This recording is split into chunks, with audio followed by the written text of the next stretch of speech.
காதோடு நான் கதை சொல்லுவேன். கதை சொல்வது Priya. Hi friends, welcome back to my channel. இன்றைக்கு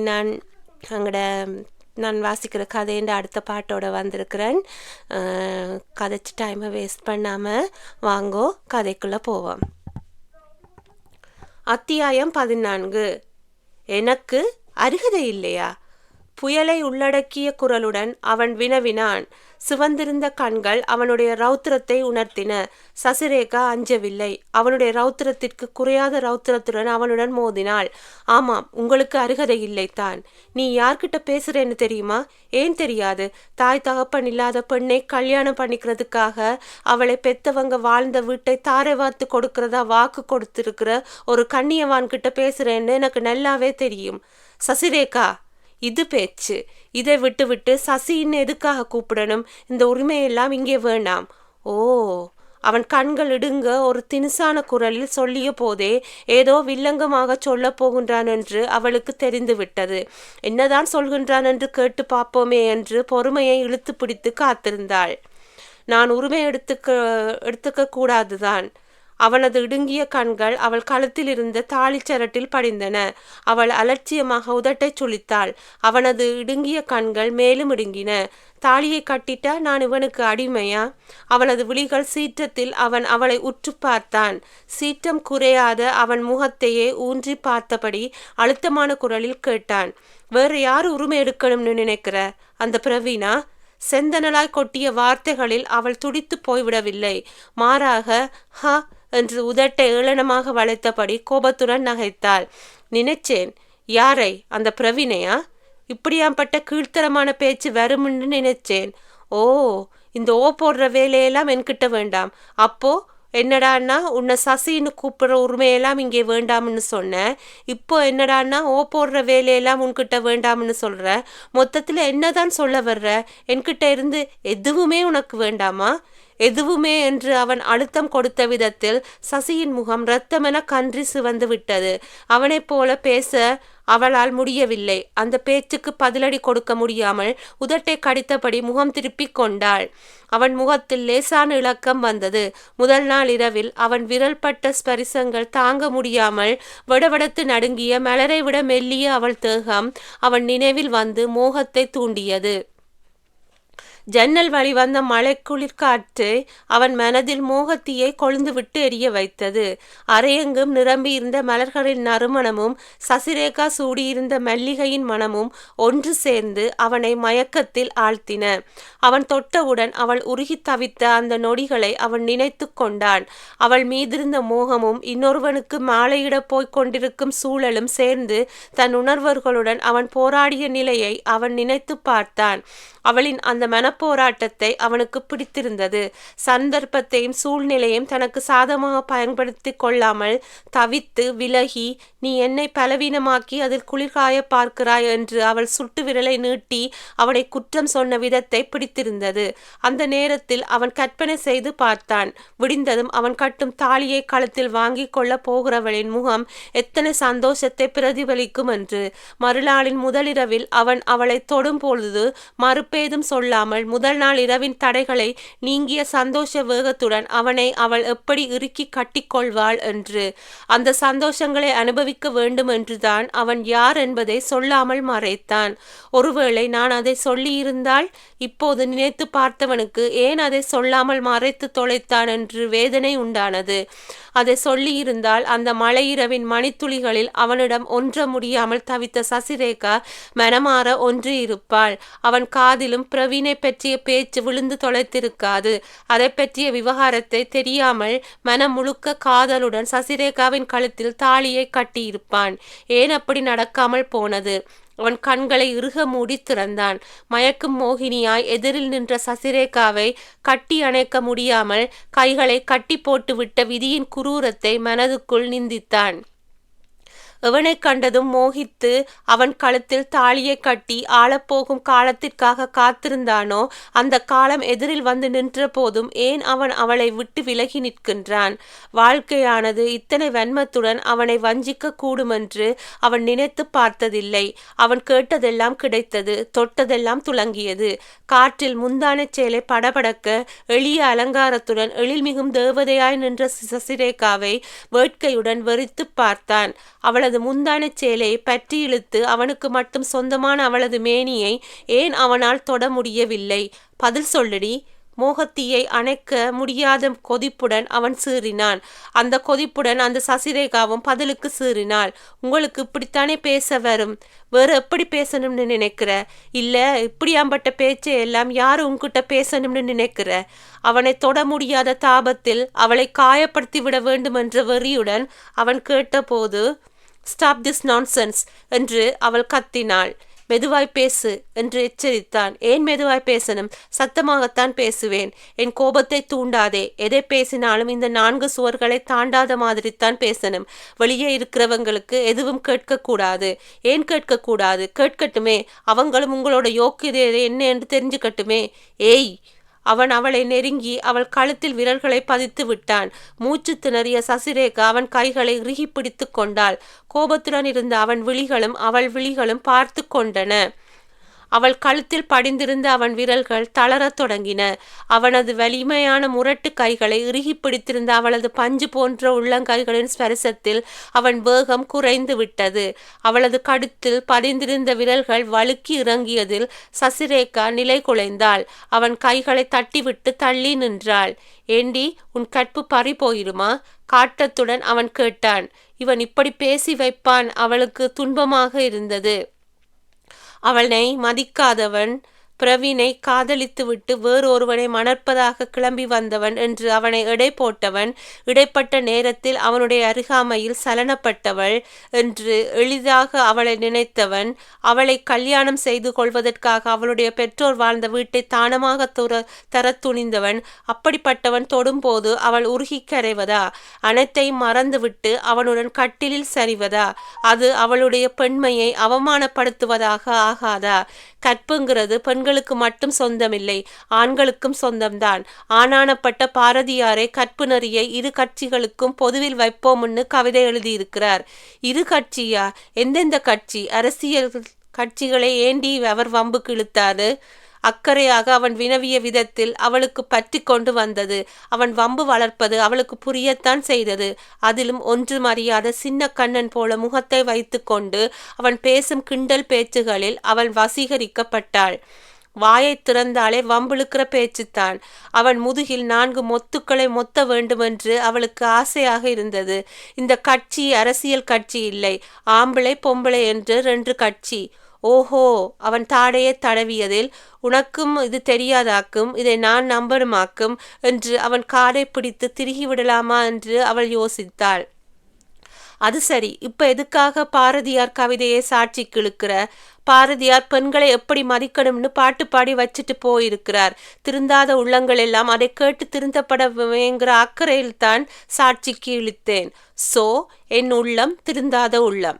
ஆமாம், அப்படி என்னடி திருந்தாமல் இருக்கிறேன்? குடிக்கிறேனா? இல்லை 1க்கு 10 சின்ன வீடுகள் செட்டப் பண்ணி வச்சுக்கிட்டு எதுக்கு பொண்டாட்டி என்னை சுத்தி வப்பாட்டி எக்கச்சக்கமாகி போச்சு எனக்குன்னு இருக்கேனா? அவன் பட்டியலிட்டதில் அவள் ஒரு மார்க்கமாக அவளை பார்த்தாள். அந்த பார்வை ஈர்த்த ஈர்ப்பில் அவன் மனம் பற்றி கொண்டது. அவன் அவளை விடவும் பல மார்க்கமாக அவளை பார்வையிட்டு வைத்ததில் அவள் மனம் மோகத்தீயில் மாட்டிக்கொண்டது. மனசுக்குள் இருக்கின்ற அத்தனை ஆசைகளையும் பட்டியலிட்டாப்புல இருக்குது கிண்டலாக அவள் சொன்னாள். ஆசை தாண்டி ஒட்டுமொத்த ஆசையை கட்டிய பொண்டாட்டி கிட்ட கொட்டி கவிழ்த்து விடணும் என்றுதான் காத்திருந்தேன். எங்கே, நான் கட்டியவ கிட்ட தியாகி பட்டத்துக்காகவே இல்லை எனக்கு கழுத்தை நீட்டி வச்சிருக்கா? இங்கே மட்டும் என்ன வாழுதாம்? என் கழுத்துல தாலி கட்டினவங்க, என்னை பெத்தெடுத்தவங்க வாழ்ந்த வீட்டை பிடுங்கி கொடுக்கிறேன்னு வாக்கு கொடுத்துட்டுல தாலியை கட்டியிருக்காங்க. பதிலுக்கு அவளும் வடித்தாள். அங்குசாமி சொல்லியிருக்க மாட்டாருன்னு அப்பவே சொல்லிட்டேன். இதை யார் உனக்கு சொன்னது? யார் சொன்னா உங்களுக்கு என்ன? இந்த விஷயம் பொய்ன்னு உங்களால சொல்ல முடியுமா? இது உனக்கு தேவையில்லாதது. நல்லா இருக்குதே உங்க நியாயம். என்னை பெத்தவங்க வாழ்ந்த வீடு எனக்கு தேவையில்லையான்னு நான் தீர்மானிக்கணும். நீங்க யார் அதை தீர்மானிக்க? நான் யாரா? உன் கழுத்துல கட்டியிருக்கிற தாலியை கேட்டுப்பாரு, அது சொல்லும். என்னன்னு? சசிரேகா வேண்டுமென்றே அந்த கேள்வியை கேட்டாள். அவன் இமைக்காமல் அவளை பார்த்து வைத்ததில் முகம் சிவந்து போனவள் பார்வையை திருப்பிக் கொண்டாள். உன் புருஷன்னு. அவளை பார்த்தபடியே அவன் சொன்னதும் அவள் இமைகளை உயர்த்தி அவனை பார்த்தாள். ஒரு நொடி அனைத்தையும் மறந்து அவள் பார்வையை கவ்விக்கொண்டது. விழியோடு விழி கலக்க இடையில் இருந்த மனப்போராட்டங்களை மறந்து அவர்கள் சிலையாக உறைந்து நின்றார்கள். சசி, அவன் கைகளை விரித்து அவளை அழைத்தான். விரித்த கைகளுக்குள் புகுந்துவிட சசிரேகா துடித்தாள். ஓரடி எடுத்து முன்னேறியவளை தாகத்துடன் அவன் பார்த்தான். நில் சசி. அவளுடைய புத்தி அவளை தடுத்தது. சசிரேகா கண்களை இறுக மூடியபடி பின்வாங்கினாள். தலையை ஆட்டி அவனை மறுத்தாள். கோபம் கொண்ட கருணாகரனின் முகம் பயங்கரமாக மாறியது. ஏண்டி, உன் புருஷனா நான் நிக்கிறேன்னு வரமாட்டேங்கிறியா? இதுவே அந்த பிரவீன் நின்றிருந்தால் மாட்டேன்னு சொல்லியிருப்பியா? வெறுப்புடன் வார்த்தைகளை உமிழ்ந்தான். சசிரேகா காதிகளை பொத்திக் கொண்டாள். அவள் உடல் நடுங்கியது. அத்தியாயம் 15. பிரவீன் பிரவீன் பிரவீன். அவன் பெயரை சொல்லி உங்க பித்தலாட்டத்தை நியாயப்படுத்த பாக்குறீங்களா? கத்தாதே. நீங்க கத்த வைக்காதீங்க. யாருங்க நீங்க? உன் புருஷன். இப்பத்தான் என் புருஷன். இதுக்கு முன்னாலே எனக்கு நீங்க யாரு? அவன் அசையாமல் அவளை பார்த்தபடியே நின்றான். புரிபடாத அவன் பார்வையிலே குழம்பி போனாலும் கேட்க வேண்டிய கேள்விகளை சசிரேகா அடுக்க ஆரம்பித்தாள். இதுக்கு முன்னாலே உனக்கு நான் யாரோ தான். அதுக்கு இப்ப என்ன? அப்படி இருக்கிறப்ப எந்த உரிமையில என் வீட்டை தானம் கொடுக்க நீங்க துணிஞ்சீங்க? தானம் கொடுக்கறதா இருந்தால் உங்கள் பொருளை கொடுக்கணும். அடுத்தவங்க பொருளை கொடுக்கிறேன்னு வாக்கு கொடுக்க கூடாது. நீ அடுத்தவ இல்லை, என் பொண்டாட்டி. அந்த நிலையிலும் அந்த வார்த்தை இனித்து தொலைத்தது. அவளை கவிழ்க்க வேண்டுமென்றே அந்த வார்த்தையை அழுத்தமாக உச்சரிக்கின்றானோ என்று அவளுக்கு சந்தேகமாக இருந்தது. உங்க பொண்டாட்டியா இருந்தா அவ உங்களுக்கு அடிமையாயிருக்கிறவளா? உரிமையாயிருக்கிறவ? விடாமல் அவன் பேசிய விதத்தில் அவளுக்கு வெறியாக வந்தது. எங்கிருந்து இவன் வந்தான் என்று அவள் வெகுண்டாள். அவளுக்காக கல்யாணம் சிறை மீட்பாக இல்லாமல் இன்னொரு சிறையாக இருப்பதா? அப்படி அவளோட சொத்துக்களை உரிமை கொண்டாடத்தான் அவ கழுத்தில் தாலியை கட்டி பொண்டாட்டியாய் ஆக்கிக்கிட்டீங்களா? வேகத்துடன் அவள் கேட்டாள். ஆமாண்டி, எனக்கு சொத்து சுகம் இல்லை. உன் கழுத்துல தாலி கட்டி உன்னோட ஓட்டை உடைசல் வீட்டை சொந்தம் கொண்டாடத்தான் நான் திட்டம் தீட்டினேன். எனக்கு இருக்கிற வீட்டை பாரு. வந்துட்டா நியாயம் பேச. இதையெல்லாம் எவண்டி உன் காதுல ஓதினது? எங்க வீடொன்னும் ஓட்டை உடைசல் வீடு இல்லை. ரோசத்துக்கு வராம நான் கேட்டதுக்கு பதில் சொல்லு. உங்க தங்க அங்குசாமி மாமனார் தான் செப்பினார். நான் நம்ப மாட்டேன். ஏனுங்க, அவர் என்ன அப்படியாம்பட்ட உத்தம புத்திரருங்களா? இமைகளை அவன் கேட்ட விதத்தில் அவன் கவரப்பட்டான். அப்படியே அவளை கடித்து தின்று விடலாம் போல இருந்தது அவனுக்கு. இவ பண்ணுற அலும்புக்கு அடி உதட்டை மடித்து கடித்தபடி ஆழ்ந்து பார்த்து வைத்தான். சசிரேகாவின் முகம் சிவந்தது. அவளை ஆகர்ஷிக்கும் அவனது ஒவ்வொரு செய்கையும் அவளது மன உறுதியை குலைப்பதாகவே இருந்தது. இவன் வேண்டுமென்றே செய்கிறான் என்று அவள் கோபம் கொண்டாள். உத்தம புத்திரர் வெளியே சொல்லிருவார். இவரை போல அடுத்தவங்க சொத்துக்கு ஆளாளப்படுக்கிற மனுஷர் சொல்ல மாட்டார். பரவாயில்லையே, மனுஷங்களை சரியாய்த்தான் எடை போட்டு வச்சிருக்கிறீங்க. அவள் பாராட்டினாள். வஞ்ச புகழ்ச்சியா? நம்பாத குரலுடன் அவன் கேட்டான். இதென்ன வம்பா போச்சு? உங்க திறமையை பாராட்டினா அது குத்தமா? போலியாக அவள் அழுத்து கொண்டாள். நீ சொல்வதும் சரிதான். பார்த்தீங்களா, நீங்களே ஏத்துக்கிட்டீங்க. நான் மனுஷங்களை எடை போடுறதில் திறமைசாலிதான். அவன் கண்கள் இடுங்கின. ஆஹா, மாப்பிள்ளை ஏதோ சொல்ல போறான். அவளது அனுமானம் சரியாக இருந்தது. உன்னை எடை போடுறதில் நான் சொதப்பிட்டேன் என்று அவன் திருவாய் மலர்ந்தனான். அப்படி என்னத்தை தான் சொதப்பிட்டீங்க மச்சான் என்று அவளும் கேட்டுவிட்டாள். மச்சானா? அவன் கல்லூரும் போதையுடன் பார்த்து வைக்க அவள் ஒற்றை விரலை உயர்த்தி பேச்சாயிருக்கணும் என்று முன்ஜாக்கிரதையாய் எச்சரித்து வைத்தாள். இல்லைன்னா என்னடி செய்வ? அடிச்சிடுவியா? ட்ராக் மாறாதீங்க. என்னை எப்படி எடை போட்டீங்க? பிரவீனை காதலிச்சுட்டு வேற ஒருத்தனை கல்யாணம் பண்ணி தியாகி பட்டம் வாங்கி போய்கிட்டு இருந்த வழியில உங்களை பார்த்ததும் ஜொல்லு விட்டேன்னு தானே எடை போட்டீங்க என்று அவள் பட்டவர்த்தனமாக போட்டு தாக்கி விட்டாள். சசி, அவன் ஏதோ சொல்ல முனைந்தான். ஒற்றை விரலை ஆட்டி மறுத்தாள். சசின்னு கூப்பிடாதீங்க, இவ்வளவு மட்டமா என்னை எடை போட்டுறது, சசின்னு கூப்பிட உங்களுக்கு எப்படி வாய் வருது என்று குமுறினாள். உன் ஃப்ரெண்டு தான் சொன்னாள். என்னன்னு? பிரவீன் உன் காதலன்னு உன் முன்னாலே தானே சொன்னாள், நீயும் அதை மறுக்கலையே. சொல்லுவீங்க சார், இதை மட்டுமா சொல்லுவீங்க? இதுக்கு மேலேயும் சொல்லுவீங்க. நேத்து ராத்திரி காரில் டிராவல் பண்ணினப்ப நான் குத்துயிரும் குளவுயிருமா இருந்தேன். அவ என்ன சொன்னான்னு கவனிக்கிற நிலையில் நான் இல்லை. அந்த பிரவீனுக்கு உனக்கும் சம்பந்தமே இல்லைங்கிறியா? அதுக்கான விளக்கத்தை உங்களுக்கு சொல்லணுங்கிற அவசியம் எனக்கு இல்லைங்கிறேன். என் ஃப்ரெண்டு சொன்னாலாம், இவர் அதை கேட்டாராம். நீங்க கூட அவளையே உத்து உத்து பார்த்தீங்களாம், சைட் அடிச்சிங்களாம், ஜொல்லு விட்டீங்களாம். இதையும் அவதான் சொன்னா. உங்க முன்னாலதான் காருக்குள்ள வச்சு என் காதல் சொன்னா. நீங்க அதை மறுக்கலைன்னு நான் சொல்லலையே. செச்சே, வத்சலா என் தங்கை மாதிரி. அவ உங்களை அத்தான் மாதிரின்னு சொன்னாலே, அது உங்களுக்கு மறந்து போச்சா? நீ வேணும்னே விதண்டாவாதம் பேசுற. உண்மையைத்தான் பேசுறேன். இங்கே கிளம்பி வர்றதுக்காக முகம் கழுவிக்க அங்குசாமி பெரியப்பாவோட ரூம்ல இருக்கிற பாத்ரூமுக்கு போனேன். நான் உள்ளே இருக்கிறது தெரியாமல் ரூமுக்குள்ளே நுழைந்து பெரியப்பாவும் பெரியம்மாவும் பேசிக்கிட்டது என் காதில் விழுந்து தொலைச்சிச்சு. தெள்ளத் தெளிவா பெரியப்பா சொன்னார், அண்ணல் வாச சொத்துக்கள் என் தம்பி பேருக்கு பத்திரம் போட்டு கொடுத்து பணம் வாங்கி காரமங்கலத்தில் வீடு வாங்கி போட்டேன். அந்த பத்திரம் எப்படியோ கருணாகரனோட கையுக்கு போயிருச்சு. அதை திருப்பி கொடுக்கணும்னா அந்த அநாத கழுதையை அவனுக்கு கட்டி தரணும்னு சொல்றான்னு சொல்லிக்கிட்டு இருந்தார். அப்படியா சொன்னார்? என்ன தைரியம்! என் முன்னாலே சொல்லி இருக்கணும். உண்டு இல்லைன்னு ஒரு வழி பண்ணி இருப்பேன். நீங்க சொல்லாதே அவர் சொன்னார். அதை சொல்லல. வேற எதை சொன்னீங்கள்? உன்னை அனாதை கழுதைன்னு சொல்லி இருக்கிறாரே, அதை சொன்னேன். நான் அனாதை தானே? துக்கத்துடன் அவள் கேட்டாள். சசி, அவன் விழிகளில் அதிர்வு வந்தது. என்னை பெத்தவங்க மட்டும் உயிரோடு இருந்திருந்தால் எனக்கு இந்த நிலைமை வந்திருக்குமா? தன்னிறக்கத்தில் அவள் அழுது விட்டாள். ஏய், உனக்கு நான் இல்லையா? கருணாகரன் அவளை இழுத்து அணைத்து கொள்ள முயன்றான். தொடாதீங்க. கையை தட்டி விட்டு அவள் நகர்ந்து போனாள். ஏய், நான் உன் புருஷன்டி. எங்க அப்பா அம்மா உயிரோடு இருந்திருந்தால் இப்படி ஒரு புருஷனுக்கு என்னை கல்யாணம் பண்ணி கொடுத்துருக்க மாட்டாங்க. சசி, ஏற்காடு வீட்டையும் உங்க பேருக்கே மாத்தி தரேன்னு கருணாகரன் சொல்லி இருக்கான்னு பெரியப்பா சொல்றாரு. ஆகான்னு பெரியப்பா மகிழ்ந்து போறாங்க. அன்னவாசல் சொத்து கூட பெருசில்லை. என்னோட அப்பா அம்மாவோட உயிரோடே இல்லை. அந்த சொத்து எதுக்கு? எனக்கு எதுக்கு? ஆனால் ஏற்காடு வீடு அது சொத்து இல்லைங்க, என் உயிர். எங்க அப்பா அம்மா வாழ்ந்த இடம், அவங்க மூச்சு காத்து நிறைந்திருக்கின்ற கோவில். உங்களுக்கு வேணும்னா அது ஓட்டை உடைசல் வீடா இருக்கலாம். நீங்க மாளிகையில் வாழ்கிறவர், பெரிய பணக்காரர். எனக்கு அதுதாங்க பொக்கிஷம். சசி, வேண்டாம்ங்க, என்னை அப்படி கூப்பிடாதீங்க. சசிரேகா அண்ணே கூப்பிடுங்க. இப்படிப்பட்ட புருஷனோட வாழ்ற வாழ்க்கை எனக்கு வேண்டாம். நான் போறேன். அழுது சிவந்திருந்த முகத்தை துடைத்தபடி உறுதியுடன் சசிரேகா சொன்னாள். கருணாகரனின் முகத்தில் இருந்த குற்ற உணர்வு மறைந்து கோபம் வந்து சேர்ந்தது. எங்க போற? சென்னைக்கு. என்ன? அங்கே என்ன இருக்கு? என் வேலை இருக்கு. கூடவே பிரவீனும் இருப்பானே. சசி கருணாகரனை முறைத்து பார்த்தாள். அவன் கோபத்தை அடக்கி கொள்ள பிரயத்தனங்களை மேற்கொண்டிருப்பதை அவளால் புரிந்து கொள்ள முடிந்தது. ஆனாலும் அவள் முடிவை மாற்றிக்கொள்வதாக இல்லை.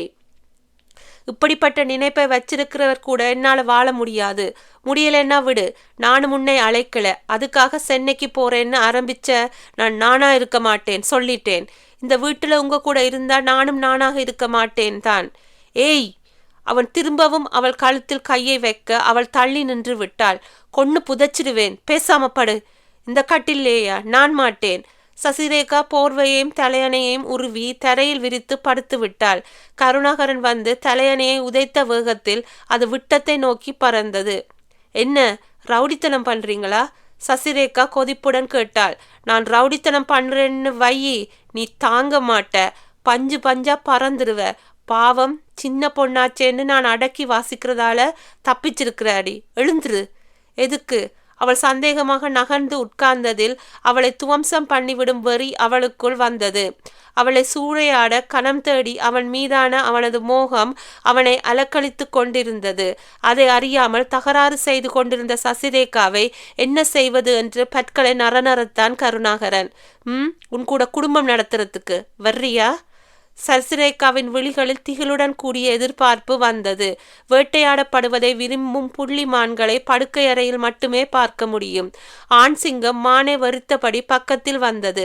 சசிரேகா பதறி நகர்ந்ததில் அப்படியே நின்றுவிட்ட கருணாகரன் தோள்களை குலுக்கிக் கொண்டு கட்டிலுக்கு திரும்பினான். அப்பாடி, போயிற்றான். ஏமாற்றத்துடன் கூடிய நிம்மதி சசிரேகாவின் மனத்தில் வந்தது. மலர்ச்சரங்கள் தொங்கிய இரட்டை கட்டிலை அணுகிய கருணாகரன் அவனை திரும்பி பார்த்தான். வந்துடுவானோ? ஸ்தம்பித்து போன சசிரேகாவின் இதயம் ஓர் நொடி நின்று மறுநொடியில் வேகமாக அடித்து வைத்தது. அவள் பயத்தைப் போலவே கருணாகரன் அவள் அருகில் வந்தான். குனிந்தான். அவன் இடுப்பில் கை கொடுத்து தூக்கி விட்டான். கட்டிலை நோக்கி நடந்தான். விடுங்க, என்னை விடுங்க. அவள் திமிறினாள். இரும்பு பிடியாக அவன் பிடி இருந்தது. அவளை கட்டிலில் போட்டாள். அவள் மெல்ல கவிழ்ந்தாள். அவள் கட்டிலில் மறுகோடிக்கு புரண்டாள். அவன் வாகாக காலை நீட்டி படுத்து கட்டிலின் தலைமாட்டில் இருந்த விளக்கை அணைத்துவிட்டு தூங்குடி என்றபடி கண்களை மூடிவிட்டான். சற்று நேரத்தில் சீரான சுவாசம் அவனிடமிருந்து கிளம்பியது. கட்டிலின் மறுகோடியில் சசிரேகா மட்டும் கொட்ட கொட்ட விழித்து கொண்டிருந்தாள். அத்தியாயம் 16. குளிர்ந்த தண்ணீரில் முகம் கழுவினாள் சசிரேகா. இரவு முழுவதும் தூங்காமல் விழித்திருந்ததில் கண்ணிமைகள் வீங்கி கண்கள் சிவந்திருந்தன. விடியும் போது தூங்கி விட்டவளை தூங்கட்டும் என்று விடாமல் இரக்கமின்றி எழுப்பிவிட்ட கருணாகரனை எரிச்சலுடன் திட்டினான். இவன் குரட்டை விட்டு தூங்கியிருந்தால் மற்றவங்களும் அப்படித்தான் தூங்கியிருப்பாங்கன்னு நினைச்சுக்கிறதா? மடையன், இப்பத்தான் தூங்க ஆரம்பிச்சேன், அதுக்குள்ள எழுப்பி விட்டுட்டான். மூடியிருந்த பாத்ரூமின் அரைக்கதவை தைரியமாக பார்த்தபடி இன்னும் கொஞ்சம் திட்டி தீர்த்து விட்டு கதவை திறந்து வெளியில் வந்தாள். ஈர முகத்துடன் இருந்தவளை கழுகு பார்வை பார்த்தபடி டவலை நீட்டினான் கருணாகரன். நான் கேட்டேனா? முகத்தை சுளித்தபடி அவளுடைய பெட்டி எங்கே என்று தேடினாள் சசிரேகா. ஷெல்ஃபில் இருக்கு. டவலை தூக்கி போட்டபடி கருணாகரன் அறிவித்தான். அவனை முறைத்தபடி சுவரோடு பதிக்கப்பட்டிருந்த மல அலமாரியை திறந்தாள். உள்ளே அவளுடைய பெட்டி இருந்தது. திறந்து டவலை எடுத்து முகத்தை துடைத்தாள். அதற்குள் ஈர முகம் உலர்ந்திருந்ததில் அவள் கேலியாக அவனை பார்த்தான். அவள் போடா என்பதைப் போல முகத்தை திருப்பிக் கொண்டாள். காஃபி வந்திருக்கு, அதான் உன்னை எழுப்பினேன். இல்லைன்னா உன்கிட்ட மடையன்னு திட்டு வாங்கணும்னு எனக்கு ஆசையா என்ன? அவளை அடிக்கண்ணால் பார்த்தபடி டீபாயில் இருந்த காஃபியை அவன் காட்டினான். பாத்ரூம்ல தாழ்பால் போட்டுத்தானே இவனை திட்டினேன். அதை தாண்டி இவன் காதல விழுந்து தொலைச்சிருக்கா? மடேங்கிற வார்த்தை மட்டும் தான் கேட்டுச்சா? இல்லை ஒட்டு மொத்தமா நான் திட்டி தீர்த்த அத்தனையும் கேட்டுருச்சா? எல்லாமே கேட்டுருச்சு. அவன் நிதானமாக காஃபியை உறிஞ்ச ஆரம்பித்தான். அவளால் அவன் முகத்தை பார்க்க முடியவில்லை. புறமுதுகு காட்டியபடி காஃபியை குடிக்க ஆரம்பித்தாள். காஃபியை குடித்துவிட்டு கட்டில விழுந்திடணும். லேடிஸ் ஹாஸ்டலில் இருக்கும்போது மற்ற நாள்களில் விட்ட தூக்கத்தை ஞாயிறு முழுவதும் தூங்கி சரி செய்து விடுவாள் சசிரேகா. அந்த நினைவில் காரமங்கலத்திலும் தூக்கம் போட்டு விடலாம் என்று அவள் திட்டம் தீட்டி முடிப்பதற்குள் அரைக்கதவு தட்டப்பட்டது. யாராக இருக்கும்? அவள் புறமுதுகு காட்டுவதை கைவிட்டு அவன் பக்கம் திரும்பி முகம் பார்த்தாள். அவன் அரைக்கதவை கை காட்டி திற என்றான். நான் ஒன்றும் உங்கள் வேலைக்காரி இல்லை, கடுமையாக சொன்னாள். அட, வேலைக்காரிக்கா நான் காஃபியை ஆற்றி வச்சுக்கிட்டு காத்திருக்க போறேன்? நீ என் வீட்டுக்காரிடி. அதான் காஃபி கப்பை கையில வச்சுக்கிட்டு உன்னை எழுப்பி விட்டேன். முகம் துடைக்க டவலை கொடுத்தேன். இன்னும் கை காலை அமுக்கி விடவனுமா? சொல்லு, அதையும் செய்கிறேன். இதெல்லாம் வீட்டுக்காரிக்கு தாண்டி செய்ய முடியும். அவன் அடுக்கியதில் போதுமே என்று முகம் சிவந்து விட்டாள் சசிரேகா. அந்த முகச்சுவப்பை ரசனையுடன் பார்த்தவனுக்கு மழை நாளில் இரவு பயணம் நினைவுக்கு வந்தது. அப்பவும் இப்படித்தான் முகம் சிவந்தா? இவ வெட்கப்படுறப்ப தக்காளி பழம் போல கன்னம் சிவந்துருதே எப்படி? செண்பக பாண்டியன் தனது பட்டத்து ராணியின் கூந்தலில் இருந்து வந்த நறுமணத்தை பற்றி ஆராய்ச்சியில் இறங்கியதைப் போல கருணாகரன் அவன் மனைவியின் வெட்கச்சுவப்பை பற்றிய ஆராய்ச்சியில் இறங்கிவிட்டான். கருணா, கதவுக்கு வெளியே கவிதாவின் குரல் கேட்டதில் நீ போ, நான் போ என்று வழக்கடித்து கொண்டிருந்த சசிரேகா கப்சிப்பென்று அடங்கி போனவளாக கதவை நோக்கி விரைந்தாள். அவளை குறுஞ்சிரிப்புடன் பார்த்து கொண்டிருந்தான் கருணாகரன். கதவருகே போனவள் அவனது குறுஞ்சிரிப்பை பார்த்து விட்டாள். அவளையும் அறியாமல் அவள் நாக்கை துருத்தி அழகு காட்டிவிட அவன் கண்களில் மின்னல் வந்தது. சசிரேகா கதவை திறந்ததில் உள்ளே வந்த கவிதா தம்பி மனைவியை ஆதூரத்துடன் பார்த்தாள். அவள் பார்வை சசிரேகாவின் பாதாதிகேசம் முதல் அளவிட்டதில் சசிரேகா கூச்சம் கொண்டாள். கருணாகரனுக்கோ சிரிப்பு வந்தது. அவளை ஏன் முறைக்கிற? கவிதாவின் கவனத்தை அவன் திசை திருப்பியதில் சசிரேகா நன்றியுடன் அவனை பார்க்க அவன் கண்கள் மறுபடியும் மின்னல் வந்தது. உன் பொண்டாட்டியை சும்மா பார்த்தா கூட முறைக்கிறதா நீ கதை கட்டிடுவியாடா? கருணாகரனை செல்லமாக கடிந்து கொண்டவள் சசிரேகாவை அன்புடன் பார்த்தபடி குளிச்சிருமா என்றாள். அதுக்குள்ளேயா? நான் தூங்கணுமே. சசிரேகா ஏக்கத்துடன் கட்டிலை பார்த்தாள். சரியாய் போச்சு. கருணாகரனுக்கு மறுபடியும் சிரிப்பு வந்துவிட்டது. முதலிரவு முடிந்த மறுநாள் காலையில் அதற்குள் குளிக்க வேண்டுமா என்று தயக்கத்துடன் புதுமண பெண் கட்டிலை ஏக்கத்துடன் பார்த்தால் அதை பார்த்து கொண்டிருப்பவர்கள் எப்படி எடுத்து கொள்வார்கள்? இவளுக்கு இது கூட தெரியலையே. இந்த அறியாமை அவளை வசீகரித்தது. கவிதா சங்கடத்துடன் சிரித்தபடி, கோவிலுக்கு போகணுமா? இல்லைன்னா உங்க 2 பேரையும் நான் தொந்தரவு செய்திருப்பேனா என்றான். கோவிலுக்கு போகணுமா? எந்த கோவிலுக்கு? சசிரேகா கேட்டாள். நம்ம குலதெய்வம் கோவிலுக்குமா? அதுக்குத்தான் உன்னை சீக்கிரமா குளிச்சு ரெடியாக சொன்னேன். கோவிலுக்கு போயிட்டு வந்தால் பின்னாலே நீ தொந்தரவில்லாமல் கருணாகரன் கூட பேசிட்டு இருக்கலாம். கவிதா தயக்கத்துடன் சொன்னாள். அவளது தயக்கமும் சங்கடமும் எதற்காக என்று தெரியாமல் விழித்தாள் சசிரேகா. அதிலும் அவள் கருணாகரனுடன் தொந்தரவில்லாமல் பேசிக்கொண்டிருக்கலாமா? என்ன அலுவலுக்கு? எரிச்சலுடன் நினைத்தவளின் புத்தியில் மணி அடித்தது. அடக்கடவுளே, இவனுடன் நான் செல்லாபிக்கு ஆசைப்படுவதாக அண்ணி நினைத்துக்கிட்டாங்களா? திருத்தபடி கருணாகரனை பார்த்தாள். அவன் நமிட்டு சிரிப்புடன் அவளை பார்த்து கொண்டிருந்தான். அவள் நிலைமையை அவன் வேடிக்கை பார்ப்பதை புரிந்து கொண்டவள் அவளை முறைத்தாள். இவனுக்கு எல்லாம் தெரிந்திருக்கு. சொல்லி தொலைத்திருந்தால் என்ன என்று அவள் சைகையில் கேட்டாள். என்ன தேவைக்கு என்று அவன் பதிலுக்கு சைகை செய்தான். உன்னுடைய அக்கா தானே என்று இவள் சைகை செய்தாள். ஆனால் பிரச்சனை உன்னுடையதானே என்று அவள் தோளை குலுக்கினான். இருவரும் இந்த லட்சணத்தில் சைகை செய்து கொண்டிருப்பதை பார்த்த கவிதாவின் சங்கடம் கூடியது. சரி சரி, நீங்க 2 பேரும் சீக்கிரமா குளிச்சுட்டு கிளம்பி வாங்க, எனக்கு வேலை நிறைய இருக்கு என்று அவர்கள் முகத்தை பார்க்காமல் கூறியபடி அவசரமாக ஓடிவிட்டாள். பின்னங்கால் பிடரியில் பட ஓடியவளை விசித்திரமாக பார்த்து வைத்த சசிரேகா, ஏன் இப்படி ஓடுறாங்க என்று கருணாகரனிடம் விளக்கம் கேட்டாள். உனக்கு நாத்தனாரா ஆகிற வரம் வாங்கி இருக்கிறாங்கல்ல, அதான் அப்படி ஓடுறாங்க. அவனும் விளக்கம் சொன்னான். அப்படி இல்லை சாரே, உங்களை போல ஒரு தம்பிக்கு அக்காவா பிறந்திருக்கும் வரம் வாங்கி இருக்கிறாங்கல்ல, அதான் அப்படி ஓடுறாங்க என்றாள் அவள். என்னவோ ஒன்று, ஆனா இப்போ அக்காவை துரத்தினது நான் இல்லை கண்ணு, நீதான் என்றான் கருணாகரன். நானா? நீயே தான். நான் என்ன பண்ணினேன்? குளிச்சுட்டு வான்னு சொன்னா கட்டில ஏண்டி இறுக்கமா பார்த்து வச்ச? கேட்டுக்கொண்டிருக்கும் போதே அவனுக்கு சிரிப்பு வந்து விட்டது. எதற்காக இப்படி சிரிக்கிறான் என்று விளங்காமல் அவள் விழித்தபடி, இது என்ன வம்பா போச்சு? நேத்து நைட்டு பூரா தூங்கல, இப்பவாவது தூங்கலாமேன்னு நினைச்சு கட்டிலை பார்த்தேன், அது ஒரு குத்தமா என்று கேட்டாள். அவன் அவளையே குறுகுறுவென்று பார்த்தான். அவளுக்கு என்னவோ போல ஆகிவிட்டது. என்ன அலுவலுக்கு இப்படி பார்த்து வைக்கிறான்? முகம் சிவக்க வேறு பக்கம் வெறித்து பார்த்தாள். நீ எப்பவாவது இப்படி இருப்பியா, இல்லை எப்பவுமே இப்படித்தான் இருப்பியா? நிதானமாக கேட்டான் அவன். எப்படி இருக்கேனாம்? ரோசத்துடன் சண்டைக்கு போனாள் சசிரேகா. டியூப் லைட்டா இருக்கியேடி. என்னது? இந்த ரோசத்துக்கு ஒன்றும் குறைச்சல் இல்லை. ஏண்டி, ஃபர்ஸ்ட் நைட் முடிஞ்சவ நைட் எல்லாம் தூங்கலை, தூக்கமாக வருதுன்னு சொன்னா கேட்குறவங்க என்னென்னு நினைப்பாங்க? அவனிடமே அவள் சந்தேகம் கேட்டு வைக்க அவன் ஆழ்ந்து ஒரு பார்வை பார்த்து வைத்தான். அவளுக்கு விளங்கி விட்டது. அடக்கடவுளே, நிஜமாகவே நான் டியூப்லைட் தான். அவளுக்கு முகத்தை மூடிக்கொண்டு அங்கிருந்து ஓடிவிட வேண்டும் போல இருந்தது. அவன் பார்க்கும் பார்வையை அவளால் தாழ முடியவில்லை. அண்ணி என்ன நினைச்சிருப்பாங்க? வேற என்னத்தை நினைச்சிருப்பாங்க? நீ விடிய விடிய ஃபர்ஸ்ட் நைட்டே கொண்டாடினேன்னு நினைச்சிருப்பாங்க. சி, அவள் வெட்கம் கட்டவன்னு லஜ்ஜையுடன் முகம் சுவந்தாள் சசிரேகா. கூச்சமில்லாமல் எப்படி பேசுகிறான்? என்னத்தை சி இப்படி சொல்கிறவர் தான் கொஞ்ச நேரத்துக்கு முன்னாலே என் அக்கா குளிச்சுட்டு கிளம்ப சொன்னதும் கட்டிலேயே ஏக்கமா பார்த்து வச்சியா? அது எனக்கு தூக்கமா இருக்கு, அதனால பார்த்து வச்சேன். அது அக்காவுக்கு தெரியுமா? கடவுளே, அதனால தான் அவங்க உங்க 2 பேரையும் வேற வழி இல்லாம தொந்தரவு பண்ண வேண்டி இருக்கிற மாதிரி சங்கடப்பட்டாங்களா? இப்பவுமே உன் மரமண்டையில் இந்த விஷயம் ஏறிச்சே.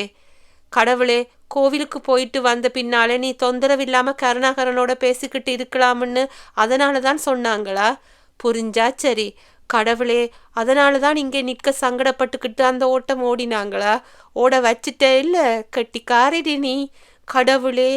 சசிரேகா மேலும் எதையோ சொல்ல போக கருணாகரன் உஷ் என்று ஆள்காட்டி விரலை வாயில் வைத்து அவளை அடக்கினான். இன்னும் எத்தனை தடவைதான் கடவுளை கூப்பிடுவ? அவருக்கு என்ன வேறு வேலை வெட்டியே இல்லையா? அவருக்கு இருக்கும் 1000 பஞ்சாயத்து. அதனால வாயை மூடிக்கிட்டு குளிக்க ஓடு. இவன் என்னை விரட்டுறது? அவள் முகத்தை தூக்கி வைத்து கொண்டு குளிக்க போனாள். குளித்துவிட்டு வந்தவளிடம் மயில் கழுத்து கலரில் காப்பி கொட்டை கலர் பார்டர் கொண்ட கெட்டி ஜரிகை புடவையை நீட்டினாள் கவிதா. கூடவே வைர அட்டிகை தொங்கட்டான் வளையல்கள். அண்ணி, சசிரேகா மறுக்க போனாள். இந்த நகைகள் எல்லாம் என் தம்பி பொண்டாட்டிக்குன்னு நான் பார்த்து பார்த்து வாங்கி வச்சிருக்கேன்மா. உன் அண்ணியோட அன்பு பரிசு, மறுக்காம போட்டுக்க. பாசத்தில் விளங்கி விட்டாள் கவிதா. மறுக்க வழியில்லாமல் போய்விட்டதில் வேறு வழியின்றி நகைகளை வாங்கி அணிந்து கொண்டாள் சசிரேகா. தலைய காஞ்சிபுரம் பட்டும் தலை நிறைய முல்லைச்சரமும் வைர நகைகளுமாக மாடியிலிருந்து இறங்கி வந்தவளை பார்த்த வத்சலா ஆச்சரியத்துடன் வாவ் என்றாள். அதை கருணாகரனின் கண்கள் பிரதிபலித்தன. காரில் ஏறிய போது அவளுடன் அவன் வேண்டுமென்றே உராய்கின்றானோ என்று சந்தேகப்பட்டாள் சசிரேகா. என்னதான் இடம் பற்றாக்குறையாக இருந்தாலும் இப்படியா ஒருவன் அவள் மடி மீது சரிந்து கொண்டு வருவான்? அப்படி அவன் செய்கிறான் என்று மற்றவர்களிடம் கூறி நியாயம் கேட்கவும் முடியாது என்பதனால் பல்லை கடித்து கொண்டு ஒடுங்க முயன்றாள். முடியவில்லை. மாறாக அவள் மனதில் மோகம் வந்து ஒன்றிக் கொண்டது. விலக நினைத்தவள் விலக மனமின்றி அவனது ஸ்பரிசத்தில் குளிர்காய முயன்றாள். ஒடுங்க முயன்றவள் அதை மறந்து அவன் பக்கமாக ஒன்றிக் கொண்டாள். அத்தியாயம் 17. தீபாராதனை வெளிச்சத்தில் அம்மனின் வைர மூக்குத்தி ஒளிர்ந்தது. பச்சை வண்ண பட்டுடுத்தி மரகத பதுமை போல வீற்றிருந்தாள் அம்பிகை. அவளது அருள் பாலிக்கும் விழிகள் கருணையுடன் சசிரேகாவை பார்த்து கலங்காதே மகளே என்று சொல்வதைப் போல உணர்ந்தாள் சசிரேகா. தீபாராதனையின் கற்பூர ஒளியை தொட்டு கண்களில் ஒற்றி கொண்டவள் நெற்றியில் குங்கும பிரசாதத்தை இட்டு கொண்டாள். டோட்டலா மாறி தெரியுறேடி சசி என்றாள் வத்சலா. அவர்கள் பிரகாரத்தை சுற்றி வலம் வந்து கொண்டிருந்தார்கள். சற்று தொலைவில் உறவினர்களுடன் பேசிக்கொண்டிருந்த கருணாகரனை திரும்பி பார்த்தவள் really he's a hero Sasi என்றும் சொன்னாள். சசிரேகா பேசவில்லை. மௌனமாக கருணாகரனை பார்த்தாள். பட்டு வேட்டி சட்டையுடன் அவன் ஒரு கதாநாயகனுக்குரிய அனைத்து அம்சங்களுடனும் நின்றிருந்தான். இவர் உனக்கு ஹஸ்பண்டா கிடைக்க நீ கொடுத்து வச்சிருக்கணும் சசி. எதை? ஏற்காடு வீட்டையா? கேட்க நினைத்த கேள்வியை கேட்க முடியாமல் வெறுமையாக சிரித்தாள் சசிரேகா. தூரத்தில் நின்று உறவினர்களுடன் பேசியபடி அவள் முகத்தின் உணர்வுகளையே அவதானித்து கொண்டிருந்த கருணாகரன் என்னவென்பதைப் போல புருவங்களை உயர்த்தினான். சசிரேகா அவளையும் அறியாமல் எதுவும் இல்லை என்பதைப் போல தலையை ஆட்டினாள். ஒரு நாள் நைட்டுக்குள்ள பார்வையிலேயே பேசிக்கிற அளவுக்கு டெவலப் ஆகிட்டியாடி, நடத்து நடத்து. வத்சலா கேலி செய்த போதுதான் அவனுடைய புருவ உயர்த்தலுக்கு தான் பதில் அளித்து விட்டதை உணர்ந்தாள் சசிரேகா. இது எப்படி? அவளுக்கு திகைப்பாக இருந்தது. வீட்டுக்கு திரும்பியவுடன் மாடியறை பக்கம் எட்டிக்கூட பார்க்காமல் வத்சலாவுடன் பேசிக்கொண்டிருந்தாள். ட்ரெஸ் சேஞ்ச் பண்ணிக்கிட்டு வாயேண்டி வத்சலா சொல்லி பார்த்து விட்டாள். சசிரேகா அசையவில்லை. வத்சலாவை விட்டு பிரிய மனமில்லாமல் ஒட்டி கொண்டே அலைந்தவள் இருக்கட்டும் டி என்று சொல்லிவிட்டாள். பெரிய மனுஷன் பொண்டாட்டி பட்டும் வைரமுமா இருக்கணும்னு தான் நினைப்ப. அதற்கும் கருணாகரனை காரணம் காட்டினாள் வத்சலா. அவனை தவிர்த்த சசிரேகா அவளால் இருக்கவே முடியாதா என்ற ஆதங்கம் பொங்கியது சசிரேகாவிற்கு. மதிய உணவுக்கு பின்னால் வத்சலாவின் அறையிலேயே படுத்து அயர்ந்து தூங்கி விட்டாள் சசிரேகா.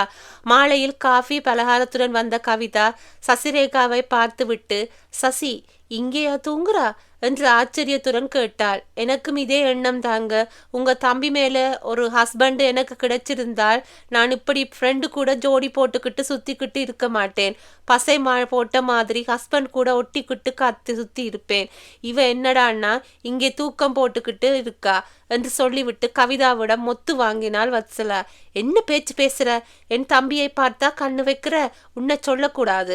கட்டின புருஷனை முந்தானையில முடிஞ்சு வைக்காம இங்கே இழுத்து போத்து தூங்கிக்கிட்டு இருக்கிற என் தம்பி பொண்டாட்டியே சொல்லணும். சசியை எழுப்பினாள் கவிதா. ட்ரை பண்ணுங்க, எழுந்திருக்கிறாளான்னு பார்ப்போம். நானும் அப்போ பிடிச்சு உழுக்கிறேன். அசைய மாட்டேங்கிறா. காஃபியை குடிக்க ஆரம்பித்தாள் வத்சலா. இந்த தூக்கம் தூங்குறாளே. எழுப்பி களைத்து போன கவிதா முணுமுணுத்தாள். பாவம், நைட்டெல்லாம் கண்முழிச்சு உழைச்சிருப்பா. டயர்டா இருக்காதா? தூங்கட்டும் விடுங்க என்று வாய்விட்ட வத்சலா மறுபடியும் கவிதாவிடம் மொத்து வாங்கினாள். கல்யாணம் ஆகாத பொண்ணு மாதிரியா பேசுற? இதுக்கெல்லாம் கல்யாணமாகி இருக்கணுமாங்க? கேள்வி ஞானம் போதாதா? அப்பாடி, உன் வாயை காரமங்கலம் தாங்காதும்மா. எனக்கும் அந்த கவலை தான். இங்கே நேத்து நைட்டே இந்த காரமங்கலத்தை காப்பாத்தி விடலாம்னு சென்னைக்கு ரெடியாகி பார்த்தேன். ஆபீசர் விடல. இன்னைக்கும் பத்திரமா காரில் அனுப்பி வைக்கிறதா சொன்னாரு. சொன்ன வார்த்தையை காத்தோட விட்டுட்டு குலதெய்வம் கோயிலுக்கு சாமி கும்பிட அழைச்சிட்டு போயிட்டாரு. இன்னைக்கு நைட் ட்ரெயினை கிளம்பலாம்னு பார்த்தா அதுக்கு தடா போட்டுட்டீங்க. இனி நாளைக்குத்தான் போயாகணும். எங்க கூட இருக்கிறதுக்கு இத்தனை அலுப்பா? எங்களுக்காக இல்லைனாலும் இங்க தூங்கிட்டு இருக்கிற உன் சிநேகிதியோட முகத்துக்காக இருமா. ஏங்க, சிநேகிதியோட ஹஸ்பண்ட் முகத்துக்கு என்னங்க குறைச்சல்?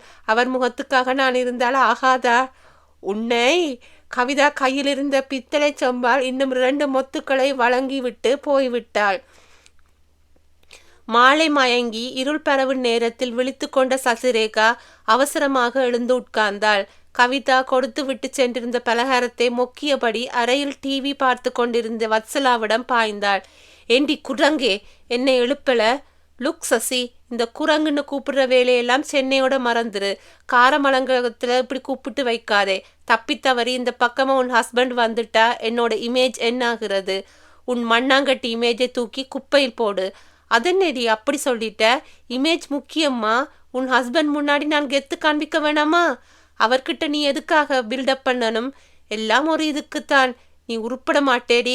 சசிரேகா அவசரமாக முகம் கழுவி தலைவாரி பின்னலிட்டு கவிதாவை தேடி போனாள். பூஜை அறைக்குள் இருந்த கவிதா சசிரேகாவை கண்டதும் பரிவுடன் புன்னகைத்து, சரியான நேரத்துக்கு வந்துட்ட, சாமிக்கு விளக்கேத்துமா என்றாள். இருட்டும் வரை உறங்கிவிட்ட குற்ற உணர்வு அகன்றவளாக நிம்மதியுடன் சுவாமிகளுக்கு விளக்கேற்றி வழிபட்டாள் சசிரேகா. குத்து விளக்கின் ஒளியை தொட்டு கண்ணில் ஒற்றிய பெண்கள் இருவரும் பூஜை அறையை விட்டு வெளியே வந்தார்கள். கருணாவுக்கு காபி பலகாரம் கொடுத்துட்டேன், நீ சாப்பிடு. டைனிங் ஹாலுக்கு அவளை அழைத்து போனாள் கவிதா. தாய் பசுவை தொடரும் கன்றை போல அவளை தொடர்ந்து போன சசிரேகாவிற்கு சூடான காஃபி உள்ளே இறங்கியதும் தெம்பாக இருந்தது. சாரி அண்ணி. எதுக்கு? ரொம்ப நேரம் தூங்கிட்டேன். அதனால என்ன?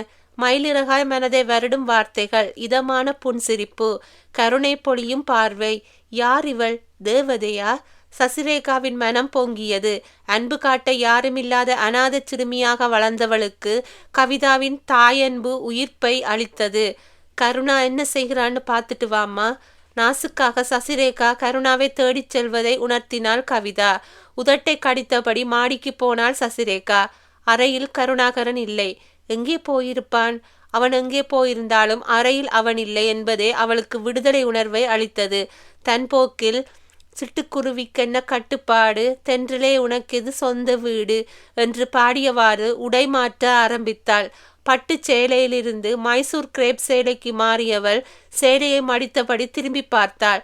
அங்கே கைகளை முன்னால் மடித்து கட்டியபடி நின்றிருந்த கருணாகரனை கண்டதும் மடிக்க ஆரம்பித்திருந்த புறவையை நழுவ விட்டாள். இவன் இங்கேதான் இருந்தானா? அவள் பாடிய பாடலை அவன் கேட்டுக்கொண்டிருந்ததில் அவளுக்கு யாதொரு கவலையும் இல்லை. கூடவே அவள் சேலையும் மாற்றி கொண்டிருந்தாளே, பார்த்திருப்பானோ?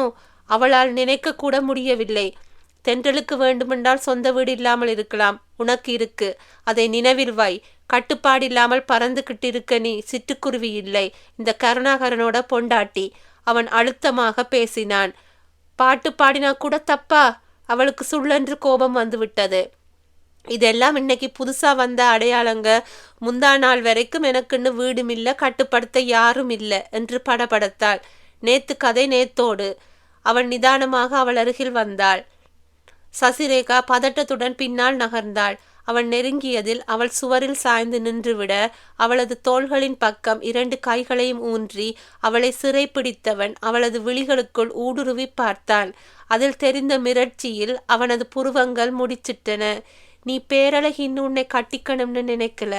உதட்டை வளைத்து மடித்து அலட்சியமாக அவன் சொல்லிய விதத்தில் அவள் காயப்பட்டாள். நானும் பேரழகின்னு என்ன சொல்லிக்கல.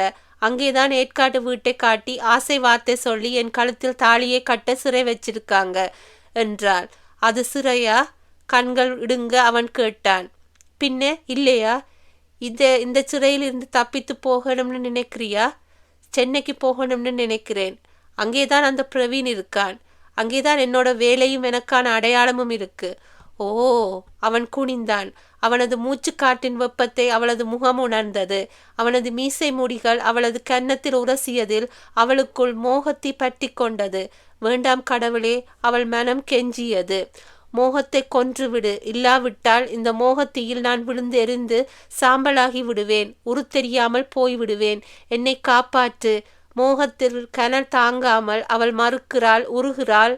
அவனிடம் தோற்று போய் விடுவோமோ என்று அஞ்சினாள். அதை உணர்ந்தவனைப் போல அவளது முகத்தோடு முகம் பதித்தவன் தொய்ந்து நின்றவளின் காதருகே ரகசிய குரலில், நீ பேரழகி தாண்டி என்றான். சசிரேகா எங்கேயோ போய்க் கொண்டிருந்தாள். ஆழ்ந்த மயக்க நிலையில் அமிழ்ந்து கொண்டிருந்தாள். அவன் பேசுவது கிணற்றுக்குள் இருந்து பேசுவதைப் போல அவளது காதினில் விழுந்தது. உனக்காக எதையும் செய்யலாம். உன் கழுத்தில் தாலியை கட்ட எந்த ஆசை வார்த்தையை வேண்டுமென்றாலும் சொல்லலாம். அதைத்தான் நான் செய்தேன். இதில் எந்த வில்லத்தனமும் இருக்கிறதாக எனக்கு தோணல. சசிரேகாவின் புத்தியில் அவன் சொன்னது உரைத்ததும் அவள் மோகத்திலிருந்து விடுபட்டவளாக அவனை தள்ளினாள்.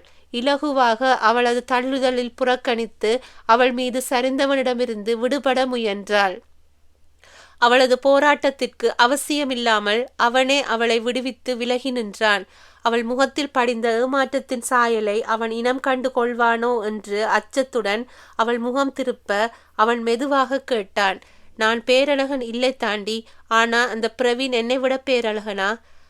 இவன் இதை விடமாட்டானா? அவனையே வெறித்தாள். அவன் மீதான மோகத்தில் மென்னியை பிடித்து கொன்று புதைத்து விட வேண்டும் போல ஆவேசம் அவளுக்குள் உண்டானது. ஆமாம் என்றாள். அவன் முகத்தில் ரௌத்ரம் தோன்றியது. அது அவளுக்கு உவப்பாக இருந்தது. அவன் அவள் மீது மறுபடியும் சரிந்தான். அந்த சரிதல் மோகத்தினால் வந்ததில்லை என்பது சசிரேகாவுக்கு புரிந்தது. அது கோபத்தினால் வந்தது. அவன் மீதான மோகத்தினால் மென்னியை பிடிக்க அவள் நினைத்தாள். அவளோ அவளின் மென்னியை பிடித்து கொள்ள ஆசை கொண்டிருந்தான். அவள் கழுத்தில் பதிந்த அவன் விரல்களை விலக்க முடியாமல் அசையாமல் அவள் கைகளுக்குள் கழுத்தை கொடுத்தபடி அவள் நின்றிருந்தாள்.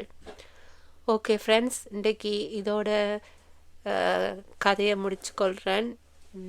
நாளைக்கு மற்ற பாட்டோடு உங்களை சந்திக்கும் வரை உங்களிடமிருந்து விடை பெறுவது உங்கள் பிரியா. பாய் now.